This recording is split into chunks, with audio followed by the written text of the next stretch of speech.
It means a lot to me. What I've learned in life, both as an investor but as a lender, is that asset values are ephemeral. They rise and fall.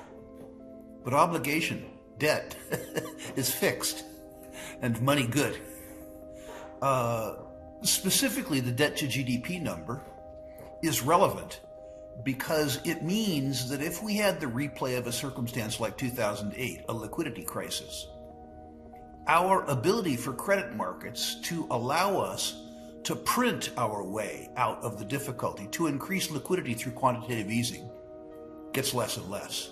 Coming into 2008, federal debt, on-balance sheet debt, relative to GDP was about 40%. That same number today is 3 times higher. The tolerance of credit markets for counterfeiting will decline, which means that our ability, our fiscal ability to deal with liquidity crises declines. Could it work one more time? Sure, maybe. Maybe's a rough word. It's all a function of confidence. We could afford to be more confident when on-balance sheet liabilities were 40% of GDP than we can where on-balance sheet liabilities are 120% of GDP. But people look at these numbers and they think they're abstract. Let's transpose those to a person. Let's decide that your gross earnings for a year are going to be $100,000. And let's decide at the beginning of the period that you have $40,000 in debt. After all of your other expenses, you can likely service $40,000 in debt at a reasonable interest rate. Let's say that, however, 20 years hence that your salary is $100,000 and your debt is now $120,000. Sometimes it's useful to scrape all of the zeros off the number and to personalize the potential impact of the debt. Sometimes that helps people. But Patrick, the second area of concern, and by the way, I'm not one of these doom and gloom guys, but the second part of the concern goes around a number that nobody talks about. That is the $100 trillion in the net present value of promises that we've made to ourselves, entitlements. I believe that we will honor the nominal value of those entitlements. Let me put that in perspective. Some old codger, let's say Rick Rule, 71-year-old guy. I don't know what Social Security has promised me, maybe $4,000 a month. I don't know, $3,000. I have no idea, to be honest with you. Society's going to keep that promise. They're going to continue to pay me my $4,000 a month. But they're going to inflate away the net present value of the obligation. Did you know, Patrick, you probably don't because you weren't alive then, that in the decade of the 1970s, according to the IRS, the purchasing power of the US dollar in 10 years, 1970 to 1980, declined by 75%. I believe that Medicare obligations on a nominal basis and Social Security obligations on a nominal basis and federal pensions and military pensions on a nominal basis will be honored. But I think the purchasing power of those nominal payments will be reduced by 75% in the next 10 years. In other words, some old codger like me will get $4,000, but $4,000 will buy $1,000 in goods and services. That's how we deal. That's how we'll deal with the debt and the deficits. So be prepared. I would argue that we've already seen the return of inflation. The big thinkers in the world would have you measure inflation as the CPI. We laughingly call that the CP lie. The CPI, when it's inconvenient, doesn't include food or fuel. What use is an inflation measure that doesn't include breakfast, lunch, or dinner? The second thing it does is it doesn't value the cost of goods and services. It assigns arbitrary value to them. It is hedonistically adjusted, meaning that the people who construct the index construct the values. But the silliest part about the CPI is it doesn't include tax. I would ask your listeners to do a thought experiment.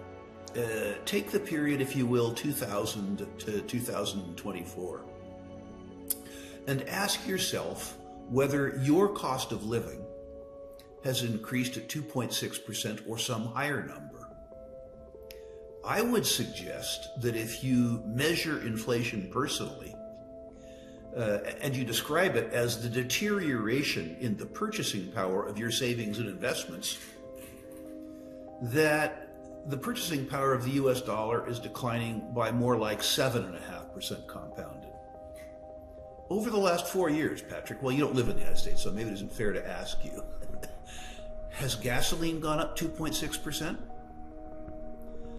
Have grocery prices gone up 2.6%? Has health insurance and health care gone up 2.6%? How about rent? The mortgage interest rate has doubled. And how about taxes? The idea that inflation, as I define it, the deterioration in the purchasing power of US dollar savings, is marching along at 2.6% is to me farcical. I'm amused that the people who vote and the people who work and invest now believe that these inflation measures, by measures, I mean the methodology that's used to measure inflation and index, is accurate, because it's fiction. It's pure fiction. This isn't a Democratic statement, Patrick. This isn't a Republican statement. This is simple arithmetic. Inflation is with us. We are in a circumstance that, left to its own devices, would be broadly deflationary. When you liquidate at the end of a credit cycle, when you have defaults, that's deflationary. The policy response to that is inflationary. In other words, we postpone the reckoning around the debt by inflating away the net present value of the debt. We're living in an artificial construct, and I think we're going to live in an artificial construct for the rest of my natural life. What that means as an individual is that you need to understand, if you are on a defined benefit pension plan, or if you think that your university education in the future is going to be funded by an endowment, if you're counting on Social Security or Medicare or Medicaid, understand that you're going to have to make other arrangements. If you are planning for retirement, and if your thinking is around nominal pricing, which is to say, if you have an adequate life now with retirement income of $5,000 or $6,000 a month, and you project forward 10 years, understand that your $5,000 or $6,000 a month will buy you $1,500 worth of goods and services at today's prices, looking forward. And you need to make private arrangements to deal with that. And it's important that you begin to do it now. According to the IRS, Patrick, as I said, in the decade of the 1970s, the last time we faced this circumstance, according to government statistics, not some cranky old libertarian Rick Rule, according to government statistics, the US dollar lost 75% of its purchasing power in 10 years. Not coincidentally, the gold price soared. I think it's important to note, too, for all its faults, the US currency is still the best currency in the world. So if you live outside the US, my suspicion is that your outcome will likely be worse, not better. Unless you live in demi-states, Singapore, where you do, as I understand it. But for Americans, I'm not suggesting doom and gloom. I'm just suggesting that if you rely on the Commonwealth in the old-fashioned sense of the word for your future, you're mistaken. You need to rely on yourself. I think the dollar will do well relative to other currencies, but I think the dollar will do very poorly in isolation.